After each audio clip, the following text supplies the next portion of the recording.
este novo episódio do nosso podcast Vamos, depois de uma longa paragem. Estamos agora a tentar ganhar ritmo. Vamos ver agora com o início da Quaresma, já se aproximam outros desafios, não é? Provavelmente com os, como é que se diz, com a Missão País e com os retiros que também normalmente nós fazemos nesta altura perto da Quaresma. Se calhar vamos ter assim mais algumas interrupções, ou não. O Nosso Senhor lá nos inspirará a fazer estas opções. Mas isso é sobre o futuro. Mas é sobre o passado. Como é que foi esta última semana aqui na paróquia, assim, na tua vivência? Na minha vivência, acho que não tenho o microfone ligado, agora já tenho. Carreguei aqui no botão, desculpa lá. Pronto, na minha vivência, esta semana foi uma semana relativamente parecida com a anterior, portanto, com reuniões de preparação de várias coisas que vão acontecer, tanto do Jubileu dos Jovens, como também de que mais? Foi uma data de reuniões de coisas que irão acontecer no futuro, algumas que ainda não vale a pena falar aqui, porque ainda não são propriamente tratadas ou trabalhadas. Mas tivemos também o Pá Tiago Esteves cá pela terceira vez nos ABCs da Ciência e da Fé. Sim, desta vez eu consegui ir a parte. Tivemos as quartas-feiras com graça na Igreja da Misericórdia. Desta semana foi a Paróquia de Carcavelos que organizou e foi também... E bem? Sim, apesar de estava um tempo péssimo, estava chuva, estava vento, estava frio. Frio mais ou menos, mas chuva e vento estava sim. Fresquinho. E ainda assim, pronto, esteve bastante composto para aquilo que poderia-se prever numa noite de inverno. E houve confissões também, muita gente à procura da confissão, graças a Deus. Boa. E rezámos, pedimos as indulgências plenárias e, portanto, fomos fazendo este caminho de jubilar em vigararia e pronto. E assim vamos nos preparando para viver melhor este ano. Entretanto, claro, houve também funerais, como já vem sendo habitual. Agora, esta semana foi de uma paroquiana aqui querida, que vinha cá à missa todos os dias e pronto, foi então missa de corpo presente, funeral e é sempre mais duro. Eu não sei como é que é o culpado Nuno, mas eu não gosto nada de fazer funerais de gente conhecida porque nunca sei bem o que é que eu ia dizer. E depois quando não digo nada daquilo que eu queria dizer, fica sempre tudo meio emaranhado.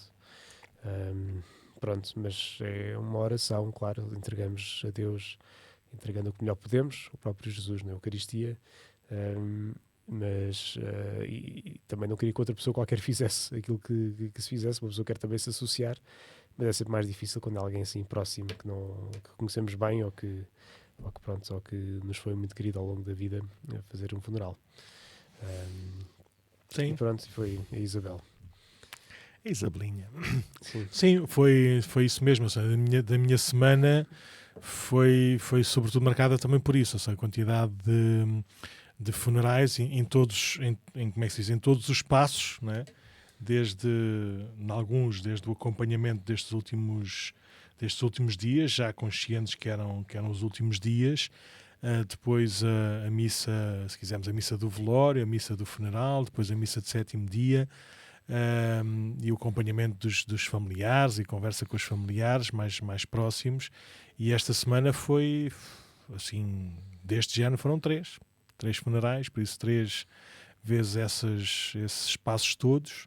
E pronto, e é mais ou menos aquilo que tu dizes, não é? Quando as pessoas nos são próximas é mais difícil, mas se quisermos, pelo menos para mim, é também mais, como é que se diz? Quer dizer, mais saudável, não é saudável a palavra que eu quero dizer, mas é mais fecundo, faz-nos melhor. Ou seja, nós estamos habituados a fazer funerais basicamente todos os dias, às vezes até mais do que um por dia, e pronto, e acontece-nos de tudo. Ou seja, há gente que vem para as capelas mortuárias, mas que não tem qualquer tipo de vida religiosa ou de linguagem religiosa, mas com certeza o sofrimento não é menor.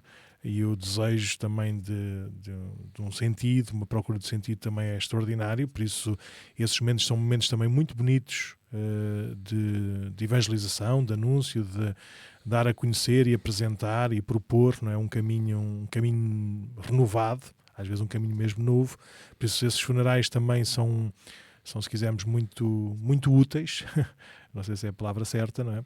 Mas às vezes depois também são muito da nossa parte, que celebramos e que falamos e que acompanhamos. É a única vez, se calhar, que vemos aquelas pessoas na vida, não é? Nem vimos antes, nem vamos ver depois. Por isso, se calhar, há ali um certo desligar, ou seja, estamos lá, quando estamos inteiros, quando estamos de uma forma assim, próxima e solidária, experimentando também, ou participando com eles também nesses sofrimentos e nesse pesar. Mas quando são mais próximos, não é? Aquilo não há volta a dar, não é? Aquilo, nós também a nossa experiência de fé e de tristeza e de confronto com a morte, estamos realmente no mesmo barco, e por isso aquilo também nos afeta mais, até no humor e na humildade, na fé e na esperança ao longo desses dias. Por isso, como é óbvio, não tenho que escolher, eu não escolho que ninguém morra, não é? Embora escolha que toda a gente vá para o céu, mas quando nos acontece, olha, temos que viver o melhor possível. Mas não é fácil. Pois é uma das coisas que eu fui aprendendo, que nos funerais, quando nós estamos assim numa celebração normal, ou só numa comunicação normal, numa catequese, numa conferência, numa homilia, num diálogo com alguém, a gente consegue perceber, olhando para o olhar das pessoas, consegue perceber se as pessoas estão interessadas, estão atentas, estão a usufruir, a gente consegue ver e consegue ter feedback, e por isso podemos ir ajustando também o ritmo e o tom da nossa comunicação. Nos funerais é muito mais difícil, porque as pessoas estão naturalmente pesarosas, tristes, não é? Às vezes cansadas também já, porque foram momentos muito, muito duros e que houve menos descanso, houve menos alimentação, e às vezes parece que nós estamos ali basicamente a dar-lhes um frete, não é? Porque as pessoas estão mesmo noutra. E por isso às vezes é preciso ter muita... É quase como na altura em que as pessoas vinham todas à missa com máscara, e que a gente não conseguia perceber se as pessoas estavam com sono, se estavam contentes, se estavam a reagir. Por isso às vezes era difícil, é quase como se estivéssemos aqui a falar num computador em que a gente não sabe para quem é que está a falar, e por isso não sabemos se já nos devíamos ter calado ou mudado de assunto. E nos funerais às vezes isso acontece, e é difícil da gente comunicar, não é? De darmos essas palavras, não é? De verdade e de conforto e de esperança, porque nos parece sempre que as pessoas estão sem querer nos ouvir. E depois o espantoso é que a maior parte das vezes as pessoas no final vêm de uma forma simples e humilde agradecer as palavras que foram muito importantes, que os ajudaram a viver melhor aquele momento, mas de facto na altura nós não temos esse feedback visual, porque as pessoas, e bem, não é? Estão tristes, estão pesarosas, estão-se a defender, não é? Para não se descomporem. Por isso, olha, é sempre uns dias, como é que se diz? Duros, no bom sentido, duros e saudáveis. Sim. E pronto, esta semana foi muito isso, foi muito funerais. E então, mudando agora de assunto, Bem. o que é que vamos falar hoje? Não, hoje nós estamos neste domingo da palavra que falámos na semana passada. Foi também o jubileu do mundo da comunicação social, e também nestes dias, no dia de São Vicente, que está a fazer agora uma semana, padroeiro da nossa diocese, celebramos os 25 anos da ordenação episcopal do Dom Manuel Clemente, patriarca emérito aqui da nossa diocese de Lisboa. E agora nestes dias que vêm, celebramos o Dom Bosco e celebramos também o dia do consagrado, e por isso vai haver também uma celebração da ação de graças pelo ministério episcopal do Dom Joaquim Mendes aqui na nossa diocese de Lisboa. Por isso vamos falar um bocadinho sobre estes bispos, nomeadamente o patriarca emérito, e vamos falar também um bocadinho sobre esse jubileu do mundo das comunicações sociais, e se calhar ao longo do ano podemos ir dando assim umas achegas dos jubileus que vão acontecendo em Roma, até para nós irmos acompanhando, e cada um ligado a estas várias instâncias da nossa vida, poder também, nas suas casas, na sua igreja, no seu santuário jubilar, acompanhar esta festa. Sim. Então, tiveste a ler a mensagem do Papa para este Dia 59º? 59º Dia Mundial das Comunicações Sociais, que não é já, ou seja, foi lançada agora a mensagem. Normalmente o Dia da Comunicação Social é no domingo da Ascensão do Senhor.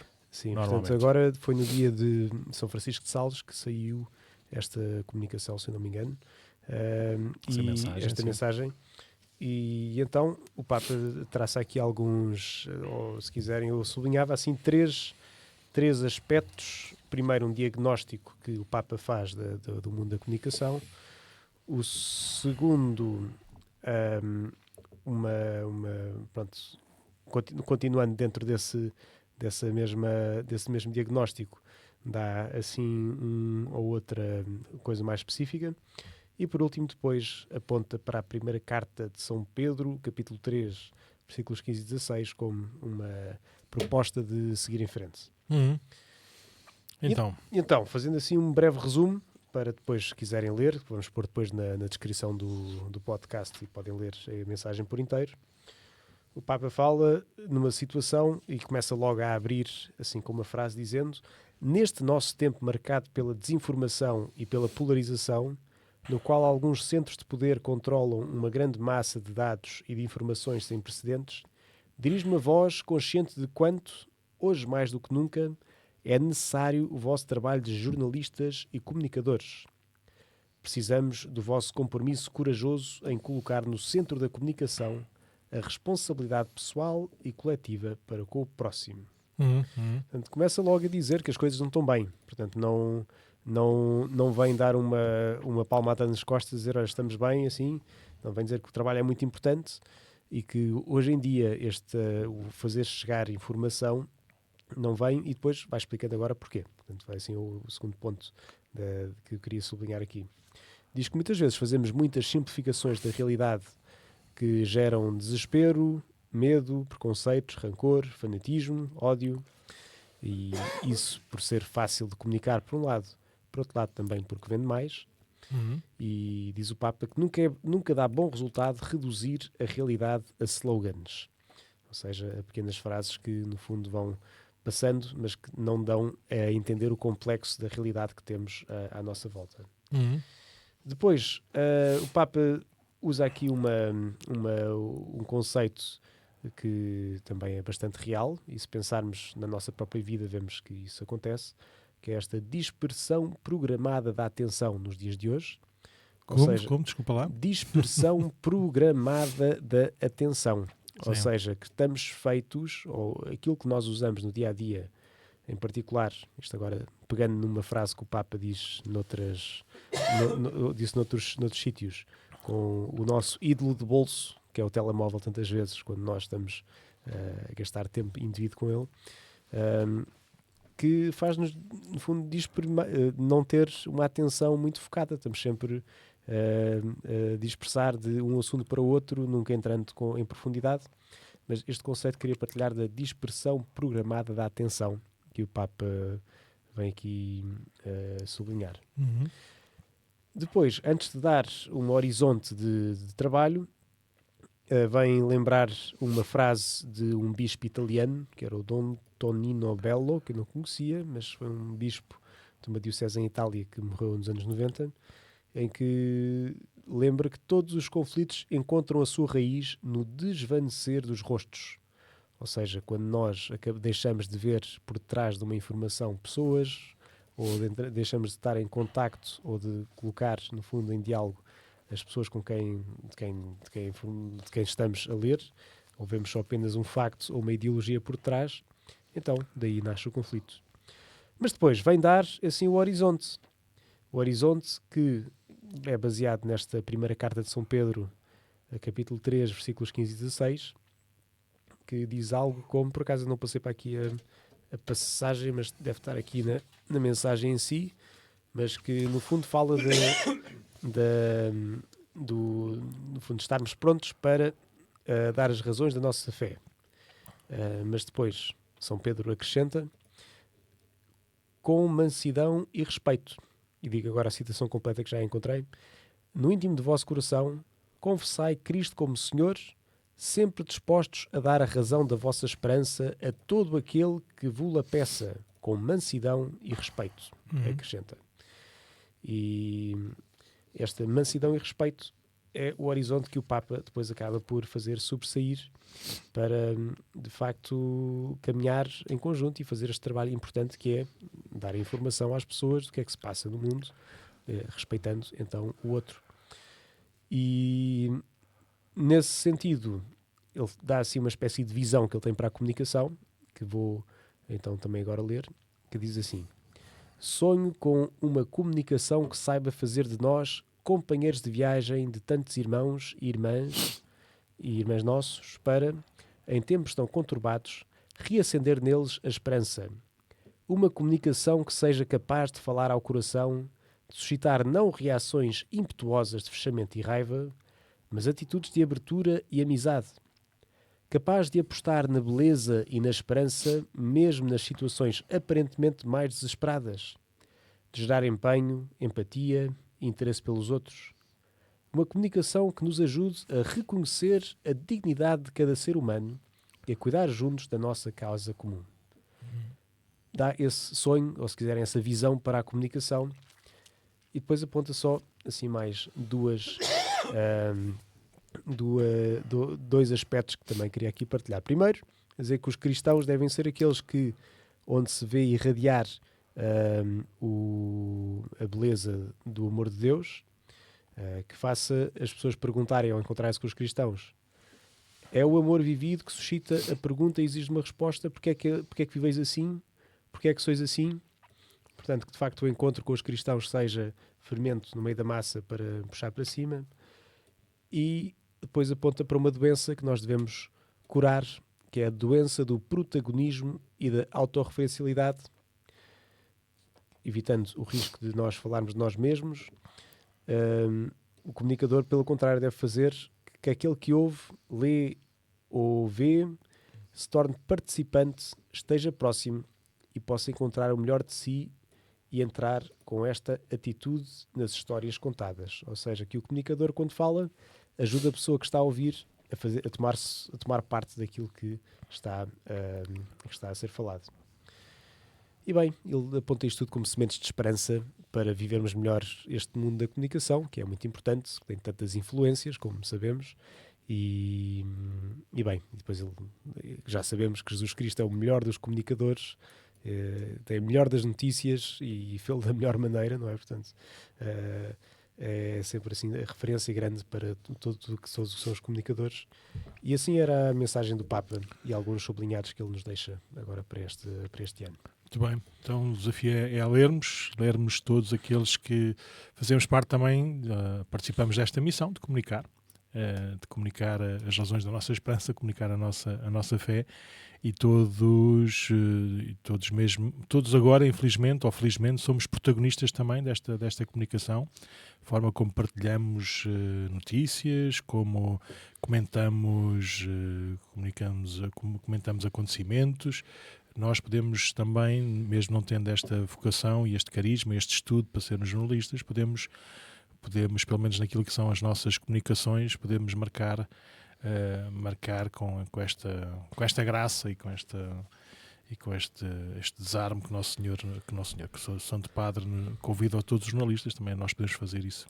Mas além disso, além desta mensagem que há de ser lida, estudada, meditada ao longo agora destes meses, até ao dia da Ascensão. O dia da Ascensão é quando? Deve ser para em finais de maio, não? Acho que é junho já. Já junho? Não tenho aqui à mão, mas lembro-me de ler que era em junho. Sim. Por isso, sim. Eu acho que sim, exatamente, que eu lembro da comunicação, acho que é dia 1 de junho. É quase certeza, porque se Páscoa é dia 20 de abril. Sim. Isto é no sexto domingo. Então, sexto domingo? Não, sétimo. No sétimo domingo da Páscoa. Mas, além disso, já houve neste fim de semana, nestes dias, o Jubileu do Mundo da Comunicação. Por isso, se calhar, é mais atual, até porque nós que seguimos as redes ou as equipas de informação da Igreja, nós sabemos que a Eclésia, que os jornalistas das várias dioceses, lá os diretores de comunicação, aqueles que estão nos vários meios de comunicação ligados à Igreja, todos ou quase todos tiveram a oportunidade e foram a Roma. Podemos acompanhá-los, nós que os seguimos, né, nas várias redes sociais e na internet. Eles próprios foram testemunhando esta alegria naquele dia serem, como dizia o Dom Tolentino, quando recebia assim os representantes lá das equipas de comunicação das várias dioceses, dizia que naquele tempo os jornalistas eram os protagonistas, eram a notícia. Eles é que estavam a viver este jubileu e pronto, e que espero que saiam renovados nesta missão de continuarem a dar estas boas notícias a todos. Estive aqui a ler assim também na diagonal as várias comunicações que o Papa fez. Já tinha falado com a Rita, que esteve lá, e a comentar que quando o Papa esteve lá com os jornalistas e com os participantes deste Jubileu da Comunicação, ele tinha aqui um discurso muito grande, e de facto e ele basicamente falou 30 segundos e depois teve imenso tempo a vê-los, a cumprimentá-los, a saudá-los, e ele disse basicamente, tenho nas mãos um discurso de 9 páginas. A esta hora, com o estômago que se começa a mexer, ler 9 páginas seria uma tortura. Vou entregá-lo ao prefeito, que ele vos comunique. Queria apenas dizer uma palavra sobre a comunicação. Comunicar significa sair um pouco de mim mesmo para oferecer do que é meu ao outro. E a comunicação não significa apenas sair, mas também ir ao encontro do outro. Saber comunicar é uma grande sabedoria, Estou feliz com este jubileu dos comunicadores. O vosso é um trabalho que edifica. Constrói a sociedade, constrói a Igreja, leva todos a progredir, contanto que seja verdadeiro. Padre, digo sempre coisas verdadeiras. Mas tu és verdadeiro? Não só as coisas que dizes, mas tu, no teu íntimo, na tua vida, és verdadeiro? É uma prova de veras grande. Comunicar o que Deus faz com o Filho e a comunicação de Deus com o Filho e o Espírito Santo. Comunicar algo divino. Obrigado pelo que fazeis, muito obrigado, estou feliz. E agora gostaria de vos saudar e, em primeiro lugar, de conceder a bênção. Pronto, isto basicamente estive a ler aquilo que são as palavras improvisadas do Santo Padre no Jubileu do Mundo da Comunicação aos jornalistas, e depois faz essa tal grande comunicação que para eles, com certeza, já leram e já estudaram, e serve de grande inspiração. Por outro lado, depois aos bispos, presidentes das comissões episcopais da comunicação social e aos diretores também de algumas dessas comissões ou desses gabinetes de comunicação nacional, o Santo Padre fez também uma comunicação, também durante esses dias do Jubileu do Mundo da Comunicação, e no final termina a dizer: deixo-vos apenas 2 palavras, juntos e rede. Juntos, só juntos podemos comunicar a beleza que encontramos, não porque somos competentes, não porque dispomos de mais recursos, mas porque nos amamos uns aos outros. Rede é a segunda palavra sobre a qual vos convido a refletir, diz o Santo Padre no seu discurso, pois na realidade perdemos a sua memória como se fosse uma palavra ligada à civilização digital. E pelo contrário, é uma palavra antiga. Lembra-nos antes das sociais, as redes dos pescadores e o convite de Jesus a Pedro a tornar-se pescador de homens. Por isso, criar rede significa colocar em rede competências, conhecimentos, contribuições para poder informar de maneira adequada e assim ser todos salvos do mar do desespero e da desinformação. Esta é já uma mensagem, é por si só um primeiro testemunho. Por isso, também estas 3 palavras sobre o comunicar, que é não apenas dar uma informação, mas ir ao encontro de, fazer depois para os gabinetes nacionais, esta lógica dos juntos, não ser cada um por si, mas serem juntos e não se resumir, está aqui a dizer, não se resumir a comunicados de imprensa, a repetir frases feitas, não é? Mas a ser um ato de amor, a comunicação, e depois esta lógica da rede, também de trabalharmos em rede. Pronto, e ficamos aqui com uma ideia muito simples ou básica para quem quiser depois ler melhor, que estes textos do Papa Francisco são sempre interessantíssimos de ler para este dia da comunicação social. Então, o segundo ponto. Queremos o quê?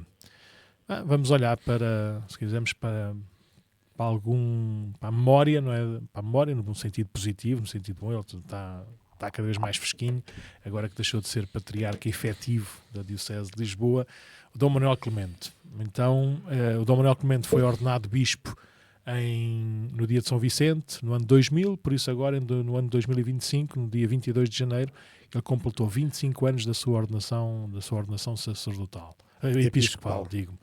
E houve uma celebração na Sé, com muitos dos bispos da nossa diocese, do nosso país, onde estava o patriarca a presidir e onde foi uma cerimónia também muito bonita, que nós tivemos cá a missa também na paróquia, e depois também tínhamos as quartas com graça e tudo, por isso não nos permitiu ir, mas deu para acompanhar.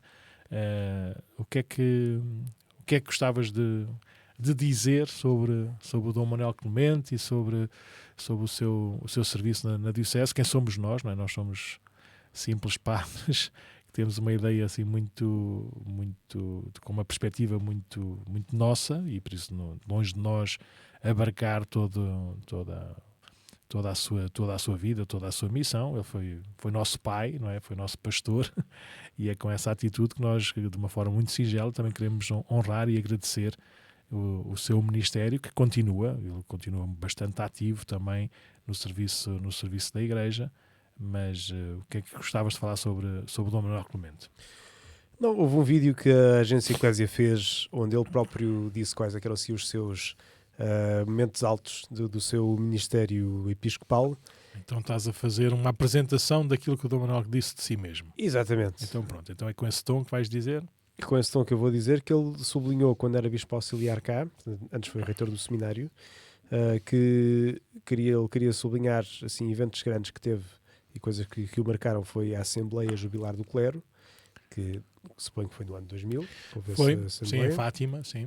Que o Padre Nuno também não era padre na altura. Não, na altura nem sequer era diácono, por isso eu só soube testemunhos indiretos, mas sim, foi muito marcante, ou seja, o testemunho de muitos padres e os diáconos que eram seminaristas, que eram nossos colegas, dizer que aquilo foi muito impactante na forma dos testemunhos dos vários padres das várias gerações, a abertura e a comunhão dos padres. Aquilo foi de facto marcante, de tal forma que, infelizmente, só 25 anos depois é que houve outra vez este jubileu, esta Assembleia Jubilar, agora no princípio do mês de janeiro.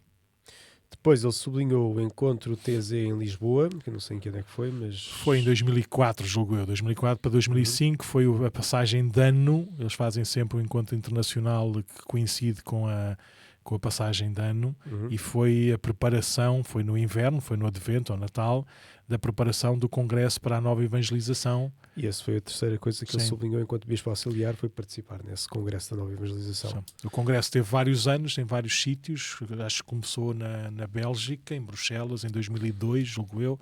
E depois foi por Paris, Lisboa, Budapeste. Acho que eram os 4... Não era Viena? Viena, sim. Viena foi antes, sim. Eu lembro que eu ainda estava no seminário, então começou aqui. Foi Viena, Bruxelas... 2, 3, depois foi aqui em 2004 ou 2005, estou a falar de memória, mas foi na altura em que eu estava a ser ordenado padre, e houve aqui, depois em Lisboa, houve uma sessão desse congresso para a Nova Evangelização, em que houve uma procissão de Nossa Senhora de Fátima brutal, gigantesca, desde a igreja de Nossa Senhora de Fátima até aos restauradores, até ao Rocio, cheia de gente, e foi bom para todos os estrangeiros dessas várias dioceses que iam participando no congresso ver esta devoção tão popular e tão nossa, mas tão impactante, até mesmo como testemunho da nossa fé. E depois também, a nível mais pessoal, Eu, na altura, era padre de seminário e fiquei basicamente a substituir, entre aspas, o pároco da Sé, que era o padre Luís Manel, que era o cerimoniário do patriarca. Então ele tinha que estar nos Jerónimos, onde se desenvolviam todas as atividades comunitárias, e nomeadamente as missas.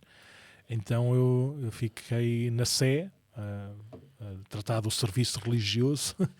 E estavam lá as relíquias de Santa Teresinha do Menino Jesus, que também estavam em peregrinação, porque era um jubileu de Santa Teresinha.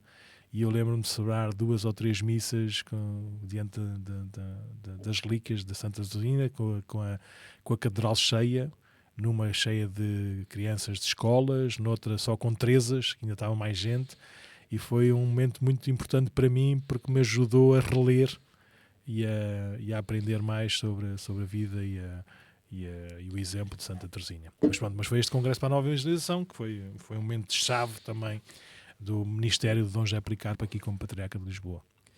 Quando foi Bispo do Porto, sublinhou uma missão de 2010, que eu, quando não estava lá, não faço ideia do que foi uma coisa brutal também. Foi uma coisa muito bonita.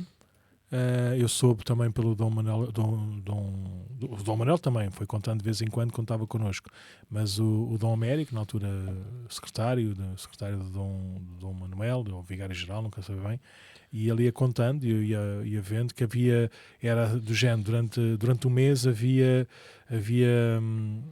como se fosse uma missão de um determinado tipo, ou seja, quase como se fosse agora, ou como podia ser o jubileu de agora, por exemplo, do mundo das escolas. Então durante o mês havia um trabalho, né, nas escolas ou na diocese toda, né, que ia crescendo, depois nos espaços vicariais, e depois num domingo final, né, havia essa grande celebração num sítio. Por isso foi um como é que se diz? Foi um ano cheio de coisas boas, não apenas no território assim mais próximo das pessoas, mas depois também como expressão da comunidade, de toda a diocese. Eu tive a ocasião de ver assim algumas fotografias e de acompanhar algumas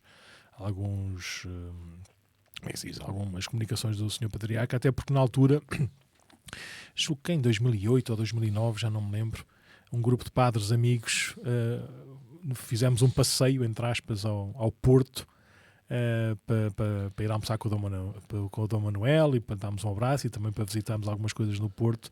E eu lembro dele estar a falar sobre isto também na primeira pessoa, mas eu acho que isso foi antes de acontecer mesmo. Mas eu tenho assim uma ideia vaga desse acontecer diocesano lá no Porto. Pronto, depois como patriarca também houve 3 coisas que ele sublinhou, que foi o Sínodo de 2016, a Jornada Mundial da Juventude, e esse foi sem dúvida o ponto alto que ele mais sublinhou, e depois também a forma, agora num tom mais negativo, como depois teve de lidar com a questão dos abusos em 2019. Sim. E pronto, foi assim os 3 grandes pontos que ele sublinhou do seu episcopado aqui em Lisboa. Sim, começou logo com o sínodo, né, que teve vários passos, né, desde o trabalho nas várias paróquias ou várias comunidades, também aqui na paróquia de Cascais, depois a assembleia propriamente dita do sínodo, né, de olhar para o resumo dessas comunicações e pronto, e estar lá e partilhar e rezar e trabalhar e propor. Eu na altura era vigário aqui da Vigararia de Cascais, por isso era membro, não sei como é que se chama, porque aquilo foi convocado, mas era um dos que estava lá a representar, né? Por isso estive lá nessa assembleia. Depois, a partir daí, saiu um conjunto de propostas em 3 anos ou em 4 anos de olharmos para as várias propostas do sínodo sobre a dimensão sacerdotal, profética e real, não foi? Qualquer coisa deste género. Era palavra, liturgia e outra Sim. coisa. E serviço de caridade. Serviço na caridade, e depois tinha um quarto ano que era fazer isso em comunhão, e já não me lembro, sim. Mas foi um caminho engraçado, que depois naturalmente foi, como é que se diz, foi Eu lembro de quando chegou esse o quarto ano foi quando começou a pandemia, por isso estávamos ali todos empenhados neste caminho sinodal em que fazíamos, depois avaliávamos e depois partilhávamos e depois dávamos as conclusões e essas coisas todas lá ao secretariado do Sino. Depois de repente chega o último ano, o decisivo ano em que era para celebrarmos isto tudo, não é? Para não se esquecer, vem a pandemia e por isso o Sino, a última fase do Sino foi a pandemia, foi o pôr em prática de facto e não ficarmos só nas conversas e nas partilhas. E pronto, depois as jornadas, todos nós já falámos sobre isso, também todos nós participámos, cada um no seu papel, e foi também durante 4 anos de preparação e de empenho, até àquela semana final, em agosto de 2023, e a questão dos abusos, fomos também acompanhando, fomos aprendendo, ou seja, é engraçado, não tem graça nenhuma mesmo, mas pronto. E a Igreja foi aprendendo a lidar melhor com estes assuntos, na prevenção, depois ao acontecer, saber lidar também com o que fazer, tendo em conta sempre que os mais pequeninos, não é? Quer seja pela idade, quer seja pelas capacidades intelectuais, são esses que devem ser os protegidos e o centro da coisa, e depois a ver como também comunicar para que isto não volte a acontecer e deixe de ser, como acho que nunca foi, né? Deixe de ser uma coisa, como é que diz? Que acontece. E o Sr. Patriarca, quando se viu na avaliação e no estudo e tudo, que de facto, por aquilo que deu para estudar, todos os casos possíveis de abuso já tinham sido investigados, já tinham sido julgados, e por isso não havia casos pendentes, mesmo que aparecesse lá a lista dos 100, que afinal eram 70 e que alguns não existiam, ninguém sabia quem eram, outros já tinham morrido, não é? Depois aquele ataque, entre aspas, não é? Que prendeu mais foi a todos aqueles bispos que, sabendo, não fizeram nada, e houve ali um conjunto de mal-entendidos e de mau, como é que se diz, não conhecimento do caso, que fez com que o Patriarca, e não só, mas o Patriarca de forma particular, fosse como é que se diz, fosse a parede onde o barro colou mais facilmente. Sim. Mas pronto, e foi um momento difícil, mau, mas que ele ofereceu. Mau não é um bispo que sofre por má comunicação, ou não é um padre também que sofre com mentiras, também é mau, mas pior do que tudo isso, não é? É uma só criança, ou um só doente, não é? Que sofre qualquer tipo de abuso, e esse é que deve continuar a ser também o centro da nossa atenção, mas com grande liberdade, para não nos deixarmos manipular e não sermos julgadores ou juízes de quem quer que seja. Uhum. Mas pronto, Sim, e agora continua, porque mesmo como Bispo Emérito continua a dar conferências, tem um ciclo de conferências agora sobre a história do jubileu, que acho que até está na Agência Eclésia, se não me engano, até por vídeo. Eu agora estou a falar um pouco de cor que não encontrei. O Dom Manuel Clemente fez isso durante muito tempo, sobre a história da Igreja, em Portugal, sobre a história dos Papas, sobre os santos, e agora sobre o jubileu, e eram sempre programas interessantíssimos, não é? E que agora na semana, se for como habitualmente, normalmente era às quartas-feiras que saía, no programa Eclésia das quartas-feiras, saía esses 20 minutos de conversa, normalmente o Paulo Rocha com o Dom Manuel Clemente, sobre esses vários assuntos. Eu por acaso também ainda não tive a ocasião de ver nenhum episódio, mas se for não, é de certeza, parecido com os outros, vale a pena ler e aprender. Sim. Está bem. Então, Dom Manuel Clemente, se calhar, Dom Joaquim, vamos ter tempo ainda para falar, porque vamos ter ainda a celebração esta sexta-feira. Está bem. E domingo, portanto vão ser assim os 2 dias, o dia do consagrado e o dia que vai Dom haver Bosco. um convívio com os padres no dia de Dom Bosco, no Seminário dos Olivais. para agradecer esse ministério. E pronto, o que mais que podemos dizer esta semana, Padre Nuno? Nada, se calhar dar assim um tom também mais pessoal à vida e ao Ministério do Dom Manuel Clemente. Não sei se queres recordar assim, algum episódio que aconteceu contigo ou contigo lá, não sei, não tem que ser necessariamente em relação a ti, Sim. mas algumas coisas que tu nunca tiveste o Dom Manuel Clemente como reitor do seminário, como padre do seminário. Não, já era patriarca. Tu só o viste como patriarca. Todo o tempo, sim. Foi ele que te ordenou. Foi ele que me ordenou padre. Isso isso desde logo é assim uma... Sim, portanto pronto, no fundo é o pai espiritual, não é, que ordenou os padres. Coisas que eu me lembro-me de sempre que ele vinha ao seminário, ele vinha, se não me engano, vinha várias vezes, mas assim, formalmente, enquanto visita ao seminário e encontro com os seminaristas, eram talvez uma vez por semestre, se não me engano, assim, com uma conferência ou uma conversa mais longa com os seminaristas. E era sempre Mas que tinhas conversas particulares ou era pessoais ou era só comunitárias? Tínhamos 2 encontros destes assim gerais e depois tínhamos sempre, no final do ano, uma conversa individual com cada seminarista da Diocese. Ele não falava com todos, aqueles que não eram da Diocese falavam com o seu bispo, mas ele falava com todos e cada um E lembro-me de pensar que isso era um dia ou 2, às vezes, porque nunca não se acabava no mesmo dia, mas com toda a paciência ele lá dedicava o tempo todo para ouvir, estava sempre disponível para escutar o que fosse e pronto, isso era bom saber, não é? Saber que não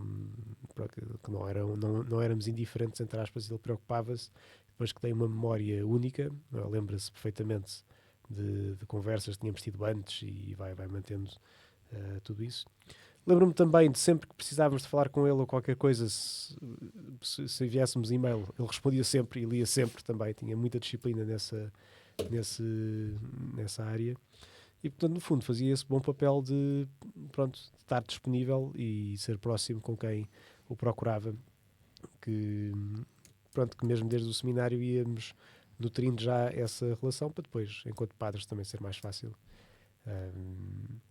Mas como ele era bispo, eu já o vi num outro contexto. Agora o padre Nuno viu como reitor, portanto já tem Sim. outro conjunto de histórias. Sim, não cabiam todas, ou melhor, não vão caber todas aqui, mas sim, lembro-me dele ainda no pré-seminário.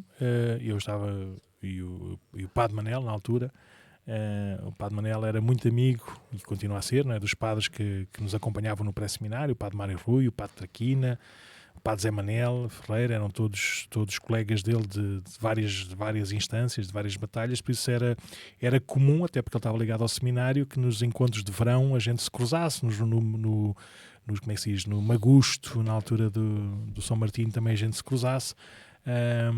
Por isso eu lembro-me de o conhecer e de o respeitar, não é? Como o padre Manel, como um grande historiador, também muito simples e muito simpático com todos, sempre a querer cantar e a fazer quadras e a estar connosco, não é? Quando escreveu algumas músicas, não foi? Escreveu aquela música que nós, pelo menos aqui nas nossas bandas, não sabemos cantar, que é a Nossa Senhora do Sim. Foi ele que escreveu a letra e o padre Traquina fez a música lá para um festival diocesano da canção, em que era preciso animar ali os intervalos. Então ele fez aquela não foi letra. Concorrente a música? Não. Eles eram os apresentadores, então foi uma música que eles fizeram lá para o intervalo, enquanto o júri estava a decidir. Pelo menos foi a história que me venderam, que eu acho que é razoável. E até porque eu conheço bem, eu tive várias vezes com o padre Traquina, hoje também Dom Bispo de Santarém, e o Dom Manuel, por isso foi a imagem com que eu fiquei. Mas pronto, depois como padre de seminário, sim, ele foi meu reitor durante 3 ou 4 meses, antes de ser ordenado bispo. Na altura continuou como reitor, mas já com uma disponibilidade ou com tempo lá no seminário um bocadinho diferente. Foi meu professor também de História da Igreja em Portugal. E recordo tantas coisas do bom e do melhor, né? As suas homilias simples, diretas, muito bem cuidadas, muito bem trabalhadas, a sua atenção e o seu gosto de conversar connosco, de nos conhecer, Lembro-me uma vez, num dos anos, eu fui com o padre Hugo, na altura, Hugo, né, o meu colega de curso, fomos a Roma num fim de semana grande, o fim de semana do 5 de outubro, e depois, entretanto, também depois nesse mesmo ano fomos a Paris, também por causa de umas milhas que ele tinha de viagens, e eu tinha família também em Paris, então fomos a Paris conhecer Paris, e aquilo foi engraçado, que era... E depois também, fui à Madeira, à visita do Espírito Santo, né, à visita pascal, e aquilo era engraçado, que ele sabia, como é óbvio, né, onde é que a gente andava, e na primeira ocasião, na primeira refeição, no primeiro intervalo em que estávamos todos juntos, Nuno, anda cá, que eu quero saber coisas, o que é que foste fazer a Roma, o que é que foste fazer a Paris, como é que estava a Madeira, queria saber tudo, não no sentido de controle, mas no sentido também de comunicar e de partilhar connosco esse mundo e essas coisas boas de viajar, de peregrinar, de tudo mais. Depois o quê? Depois nada, depois como Bispo Auxiliar fui para o Porto, como eu disse, ainda fui lá visitá-lo, fomos à conta do Wojtyla, também fizemos lá uma temporada ou duas no Porto, ele sempre nos acolheu e sempre nos ajudou. E pronto, e agora como patriarca, quando voltou para Lisboa, já era pároco de Cascais, e a forma como também sempre nos ouviu e sempre foi acompanhando, e pronto, e mandou-te para cá, que é uma coisa boa, que nós devemos agradecer muito. Mas assim, a coisa mais pessoal, assim, em relação a mim, foi quando o meu pai faleceu, e está a fazer agora 6 anos, também nestes dias. Na altura, o meu pai morreu num dia, e o funeral foi logo no dia a seguir. Eu diretamente nem comuniquei com ninguém. Eu sei, pedi a alguns amigos, né, que comunicassem com família mais alargada, outros com os meus amigos daqui ou dacolá, e outros também em relação aos padres e aos bispos, mas nem sequer fui eu que comuniquei. Mas o Dom Manuel Clemente fez questão de estar na missa, fez questão de presidir a missa, e ele era do mesmo ano de nascimento do meu pai, por isso aquilo foi muito importante para mim. E eu, no final da celebração, até publicamente agradeci, a dizer que pronto, tive o pai biológico, e mais do que biológico, não é? O meu pai familiar em tudo, de que eu aprendi muito, e de quem eu tenho alguns dos seus traços, não físicos, mas morais. E depois tenho o meu pai, se quisermos, não é bem um pai na fé, mas o pai espiritual e o pai pastor, e foi isso que eu também quis dizer ao Dom Manuel Clemente, e foi sempre assim que eu o vi desde o pré-seminário, depois no seminário, e depois como padre, e só tenho a agradecer, não é? E ainda temos muito para aprender com ele, e muito disso, e termino com isto também, é uma historieta. Uma vez, quando estava no seminário, logo no primeiro tempo, eu, na altura, ainda havia máquinas fotográficas, né, normais, então tinha que ser às fotografias, já não me lembro, a eventos comuns ou comunitários, não sei.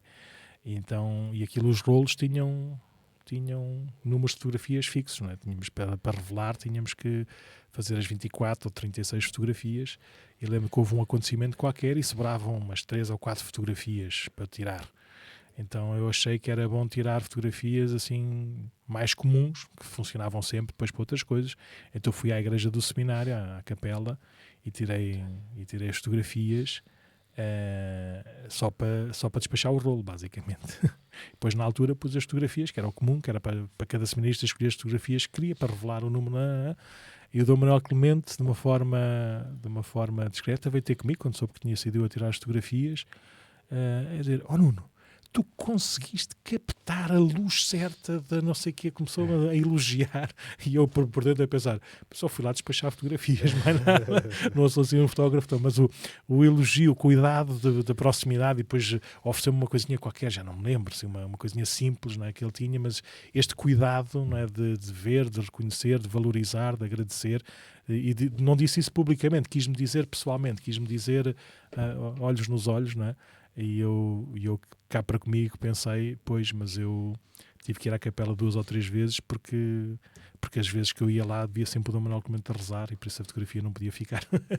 Só não podia ter gente na fotografia, por isso também este cuidado, esta vida discreta, mas que depois é bem visível na sua missão da vida de oração do Dom Manuel Clemente. Por isso queríamos todos agradecer, né, o seu ministério, o seu serviço à Igreja em todos estes lugares, e que o Senhor continua a fortalecer, a agraciar e guiar, até mesmo para o nosso bem. E que devo dizer que agora, às vezes que a gente já se cruzou, ele voltou ao ponto rebuçado como patriarca, e às vezes também por causa destas questões assim mais difíceis, nós vimos-lo um bocadinho abatido, um bocadinho cansado. Também era sinal que abraçava a cruz e que vivia tudo, mas ele agora voltou outra vez a ser o nosso Dom Manuel. Mas sempre foi, mas agora mais visivelmente e temporalmente a gente vê essa alegria, essa disponibilidade, essa vontade, essa proximidade, e que bom que a gente pode aproveitar. Padre Mendo, então vamos a isso. Queres despedir-te?